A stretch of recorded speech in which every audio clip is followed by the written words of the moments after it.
Hi everyone, it's Tammy at the Frou-frou Studio. Welcome back to my channel. Today we're going to do a request by one of my followers on Instagram. She had wondered if there was a video for how I made the leaves on the cover of my fall journal. And so that is what I'm going to do today so that I can share how I did those, and hopefully you can make some of your own.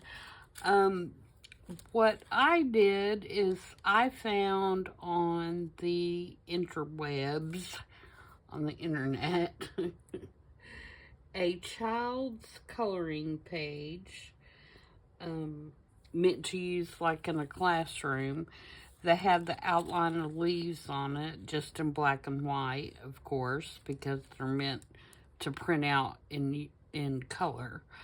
And I printed that out, and I cut out my template for my leaf.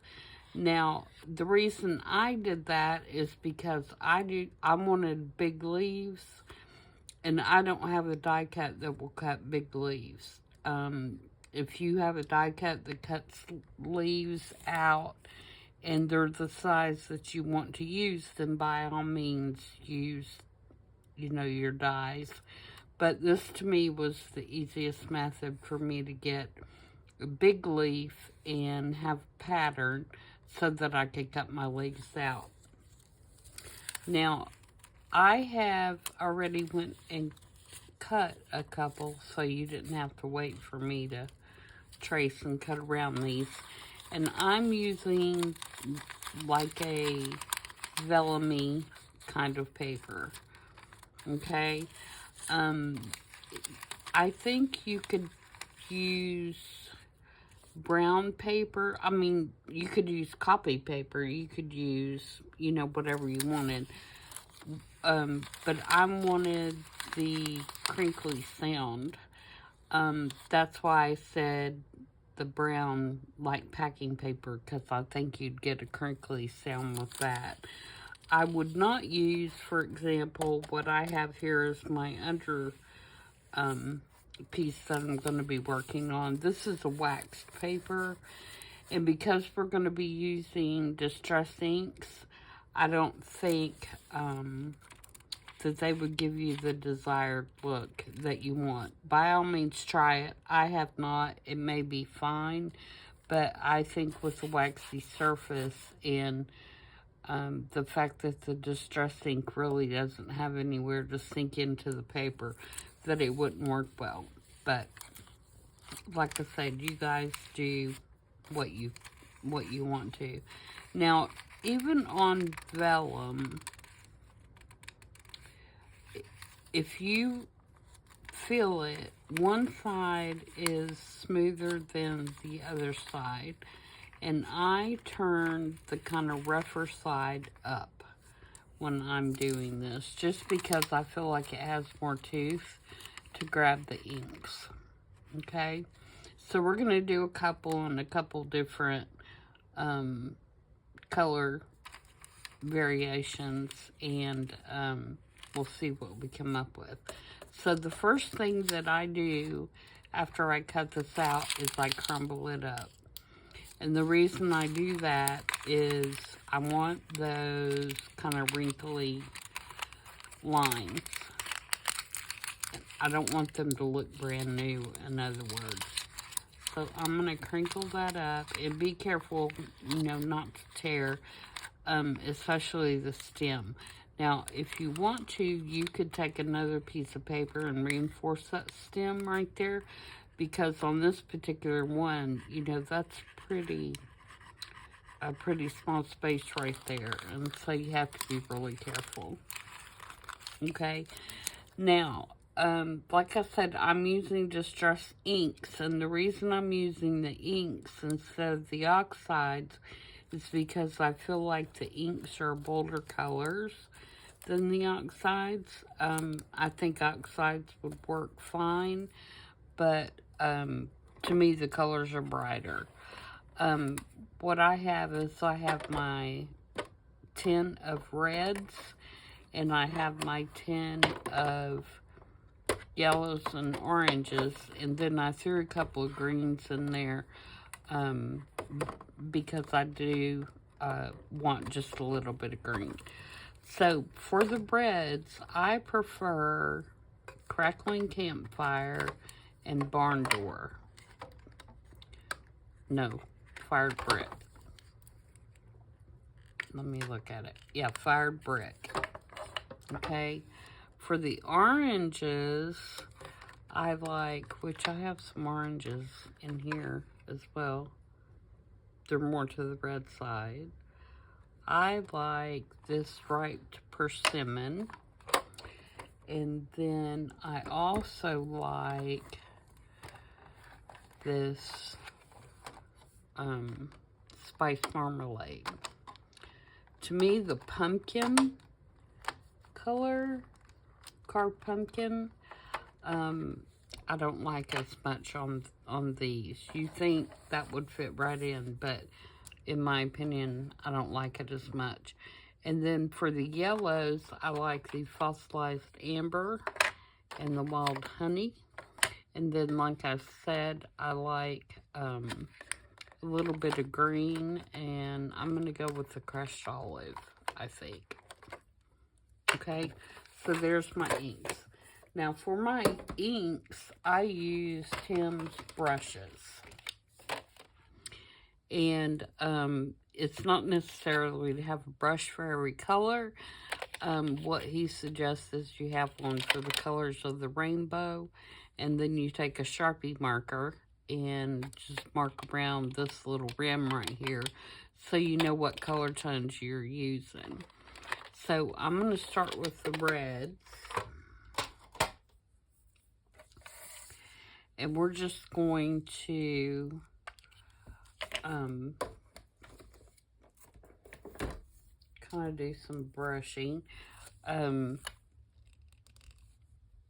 These slide up and down if you have these.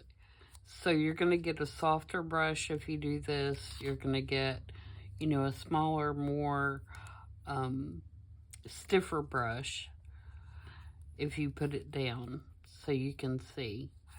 I prefer it down on these, but, you know, it's all a matter, really, of how you want to use it.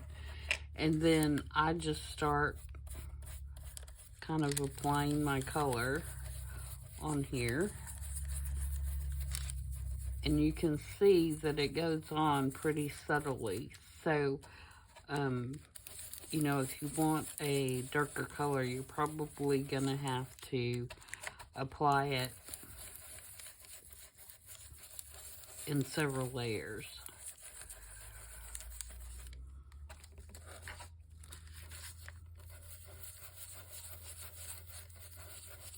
And this, you know, does take a little bit of time, but I think it's so worth it when you get them done. Now, I'm going to switch from this red to Crackling Campfire. And all I'm going to do is take my brush on a piece of paper and just kind of clean it off a little bit. And then I'm going to go right into this red. And I'm going to put some of it.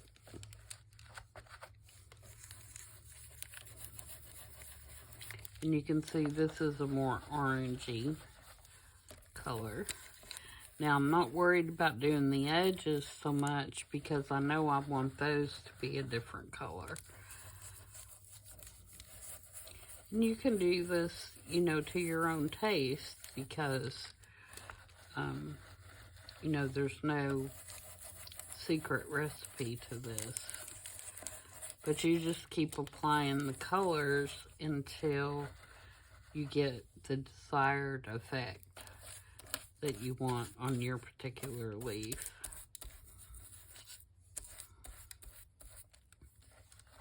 Oops. Hold on to it.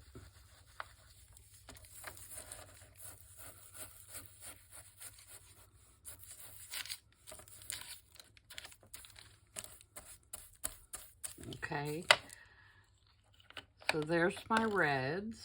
And so again, I'm just going to take a little, all I'm doing, and you can see there's not a lot of ink left on it. I'm just kind of making a circular pattern to clean off my brush. And then slide this down, put the lid on, and push. Okay, so there's my reds. And so next what we'll do is the oranges.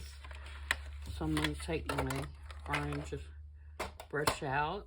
And I always do these red, orange, yellow, and then green, and then brown's going to be my last. But, you know, you experiment with it and figure out what your pattern is. Now this is ripe persimmon.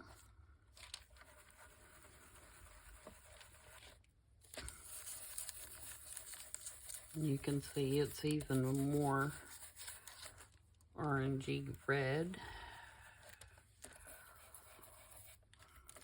And get a little bit down on the ends.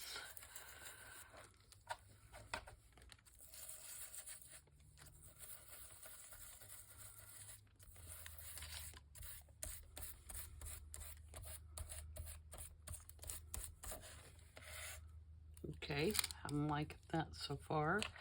And then clean my brush, and then I'm going to come in with the spice marmalade.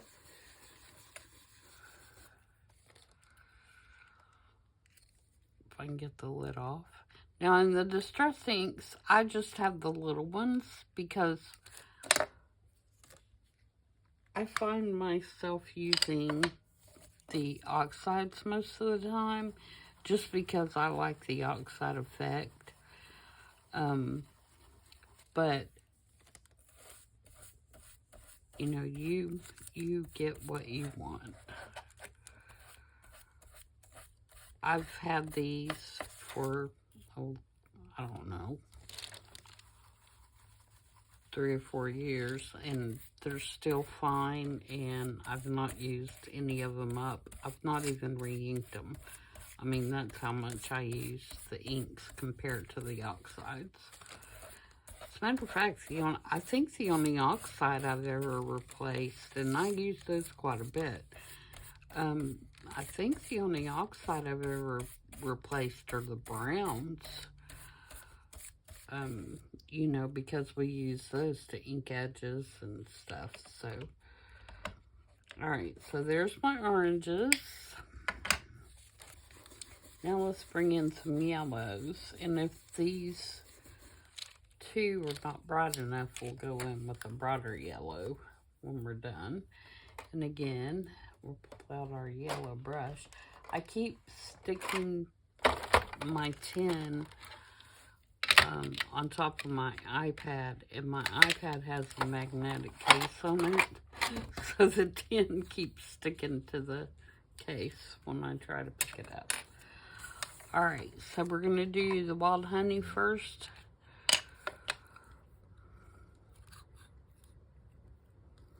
I didn't even ask if you're doing okay. I hope you are. I'm doing okay. I'm making this a little bit ahead of time because my hubby's brother is coming into town for the weekend. They're going to go to a ball game and hang out. So I have to take them and drop them off at they're going with my son-in-law. And so I am taking them and dropping them off on Saturday. So I thought I would go ahead and get this out of the way.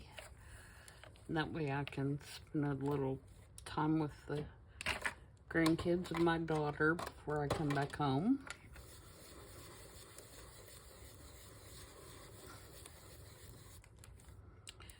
Okay, and then this is fossilized amber. And I'm going to do it more. See, this may need a little brighter yellow.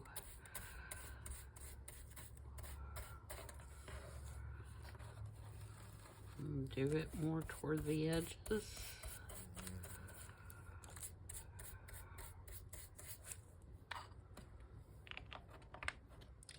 Let's see. Let's try some of this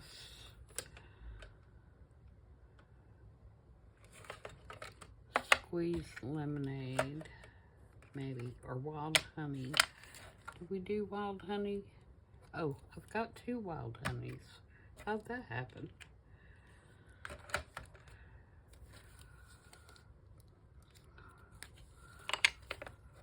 Yeah, this one's a little brighter.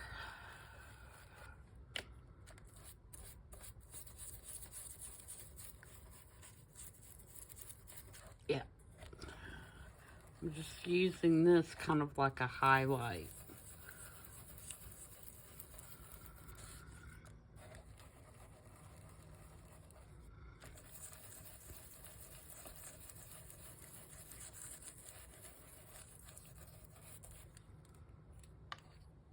Okay. Now, so far, it's looking kind of flat, but don't worry. We're going to change that. Let me put some of these up. Now, one.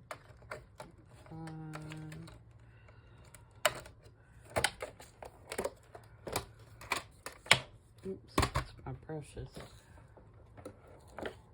I think I'm going to try,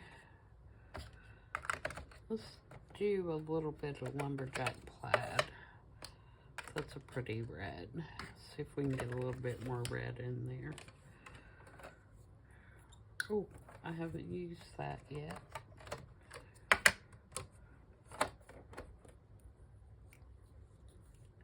Get my red brush back out.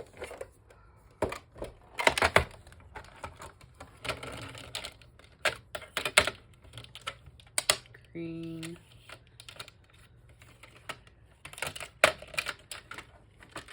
Red. Okay.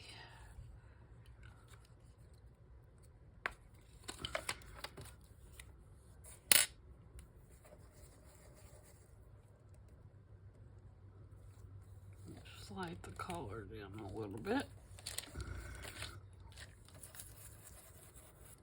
Oh, yeah. So this is lumberjack plaid.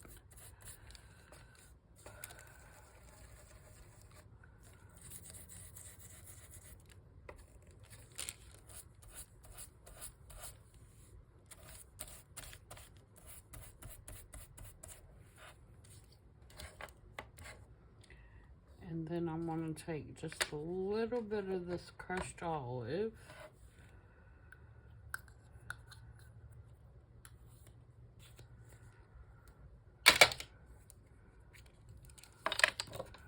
With my green brush.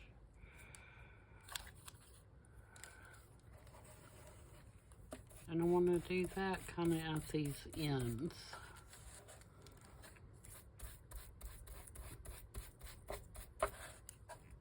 So this would be a leaf that had not completely dried up and died when it fell, of course.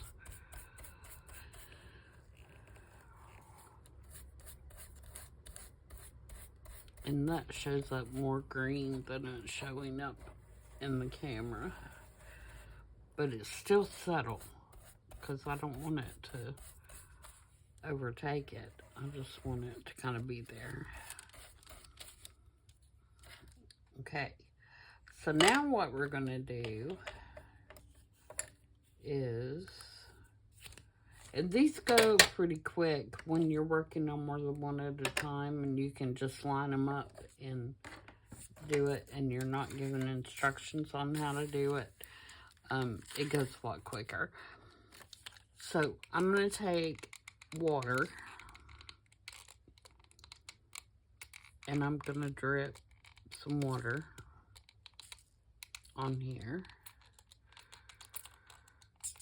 Kind of let it do its thing for a minute.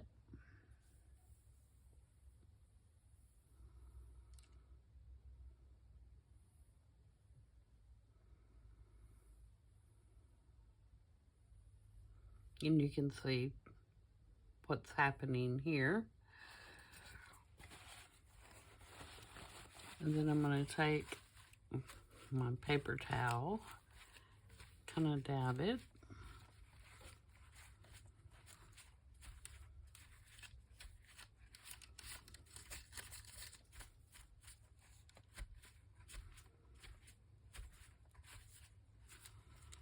Just like that. And then I'm going to hit it with my heat gun for just a second. And what's going to happen is it's going to kind of wrinkle up and curl up.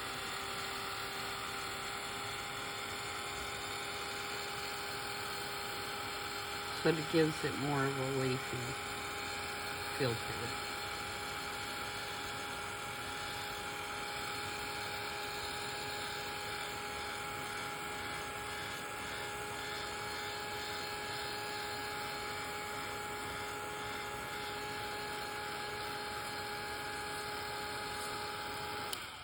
Okay, so that's what we have now. Now, on the back side, unless you do the back side, you know, it's still going to look fairly plain. So, if you want it to look like you actually took a leaf and put it in your book, like you're not going to glue it down like I did, like I'm including one like this one that I'm including in here on this tag.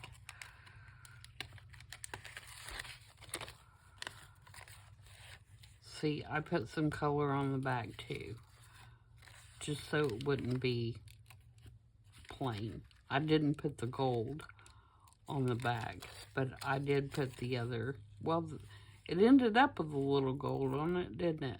But that was not planned. That was just for me putting it on the front, and I guess it got on the back. So if you want to do something like this, where you're, you know, including it in your journal as a leaf and not gluing it down, then you want to consider the back side as well. Okay, so now what we're going to do is we're going to take Vintage Photo and we're going to lightly go over the whole thing.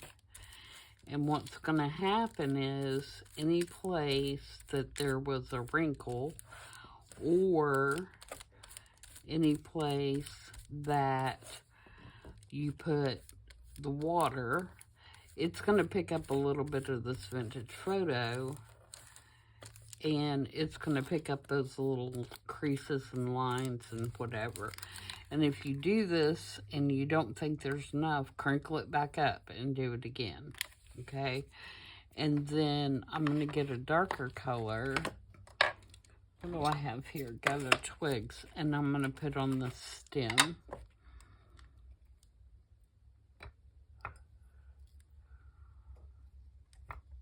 If I can find the right dauber.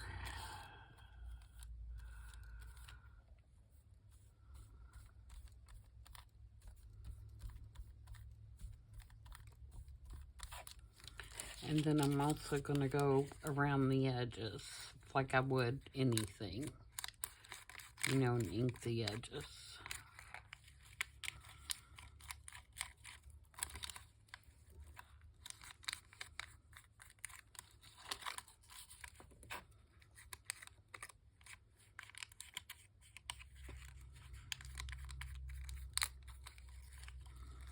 Yeah, I made 4.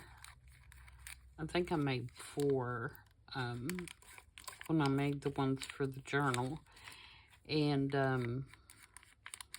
I made them in about the same time that it's taken me to make this one. So like I said, if you have several ready and you're working on all of them at the same time, then they go a lot quicker. Okay, so I'm going to crinkle it again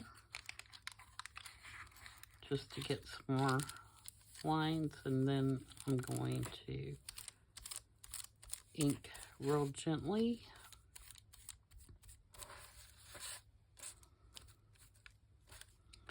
Okay, for the next step,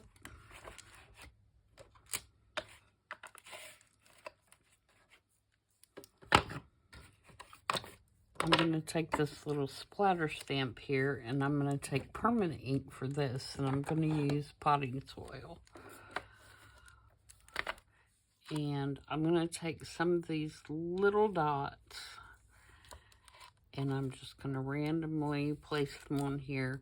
And these kind of remind me of the little dots that, you know, the leaves get when they're old and they're, you know, falling to the ground, and they get these little dots. And then you can take your little pokey tool, and where those little dots are, you can poke holes. And when you do that, you have a hole, but it makes the around the hole the dark color. And you can do this, you know, however you want it. You can also, let me see if I can show you this, poke in the hole and then slightly wiggle and give it a look like that. And I hope you can see that. Like here, see how we have this line right here? So if I poke a hole in there, and then I kind of wiggle and pull to the left, I can follow that, and it gives kind of a realistic hole in my leaf. And you can do that, you know, as much as you want. If you want a bigger hole, just kind of keep on, you know, wiggling it around until you get a bigger hole. Okay, and then the last part is to put some more little crackles in there, and what I use for that is this Tim Holtz stamp that looks like crackles. And then again, I'm going to use archival ink, but in this case, I'm going to use coffee. And I'm just going to put my ink on there and then just randomly stamp it.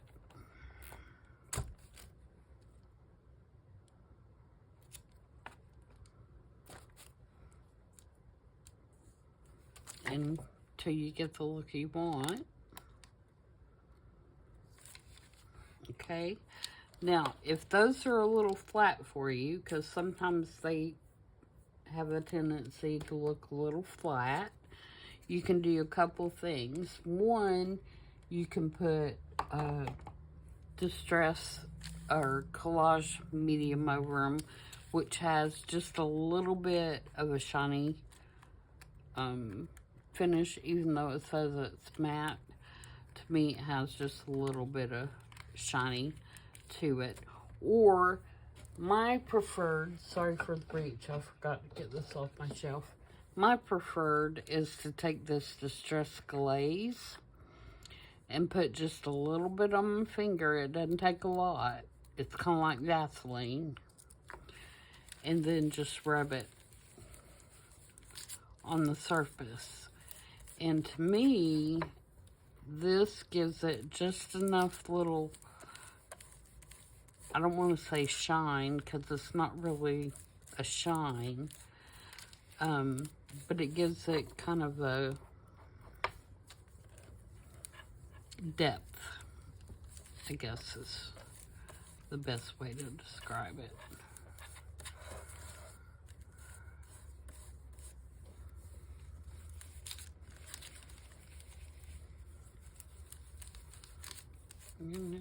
Like I said, it just takes just a teeny tiny amount, and it really makes your colors pop.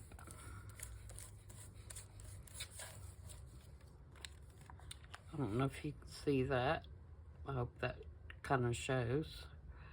And it makes it appear like it's a real leaf, in my opinion. I hope you can see that.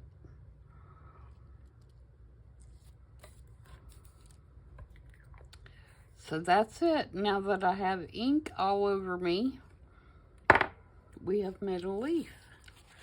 So I hope you guys enjoyed that, and let me know in the comments if there's anything else that you would like to see.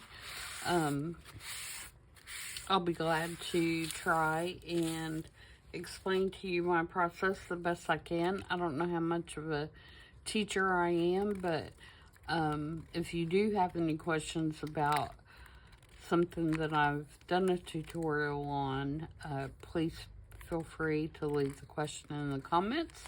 I do read them all, and I will try to answer your question to the best of my ability.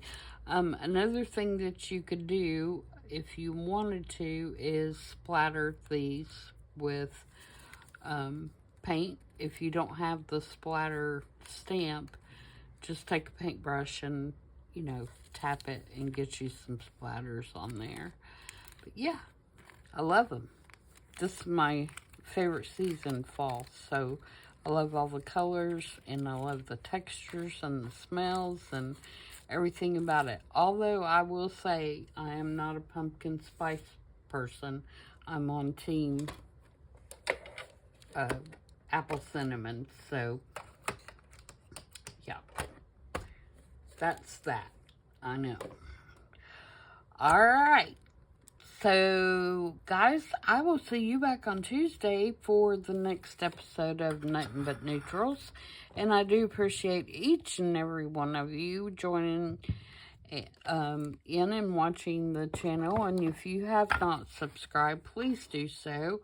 Or hit that like button. And hit that like button, I should say. And, you know, leave a comment if you have a second. That helps my channel a lot. And I hope everybody has a great weekend and a great start to your week. And I will see everybody back on Tuesday. Bye.